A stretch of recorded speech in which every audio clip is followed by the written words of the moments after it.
এই বেড়ালটি 3টা বাচ্চা ছিল, এদের মধ্যে 2টা বাচ্চা দেখতে অনেক সুন্দর, তবে 3 নম্বর বাচ্চাটি অনেক দুর্বল ছিল। কালো বাচ্চাটির নাম ছিল রাজু, কমলা কালারের বাচ্চাটির নাম ছিল মিনি ও 3 নম্বর দুর্বল বাচ্চাটির নাম ছিল টম। মিনি ও রাজু দেখতে অনেক সুন্দর হওয়ার কারণে তাদেরকে পোষার জন্য একজন মানুষ বাড়িতে নিয়ে যায়।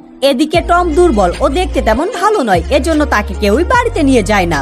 এজন্য টমের অনেক মন খারাপ, কিন্তু তার মা তাকে অনেক বেশি ভালোবাসতো এবং ধীরে ধীরে টমও তার মাকে অনেক বেশি ভালোবাসতে শুরু করে। তার মায়ের উপর কেউ আক্রমণ করলে সে প্রতিবাদ করত এবং টম তার মায়ের কষ্ট কমাতে বাড়ির সব কাজ নিজেই করত এবং টম বৃদ্ধ বয়সে তার মায়ের খেয়াল রাখতে শুরু করে। কিন্তু একদিন টমের প্রতিবেশী এসে টমকে বলে তার ভাইয়েরা বাহিরে অনেক সুন্দর জীবন কাটাচ্ছে, কিন্তু সে এখনো তার বৃদ্ধ মায়ের খেয়াল রাখতে গিয়ে নিজের সময় নষ্ট করছে। তবে টম তার প্রতিবেশীর কথায় কান দেয় না, কারণ সে তার মাকে অনেক বেশি ভালোবাসতো এবং সে শেষ সময় পর্যন্ত তার মায়ের পাশে থাকতে চায়। তো বন্ধুরা, তোমরাও যদি টমের মতো মাকে ভালোবেসে শেষ সময় পর্যন্ত মায়ের পাশে থাকতে চাও, তাহলে ভিডিওটিতে একটা লাইক করে কমেন্টে মা লিখে যেও।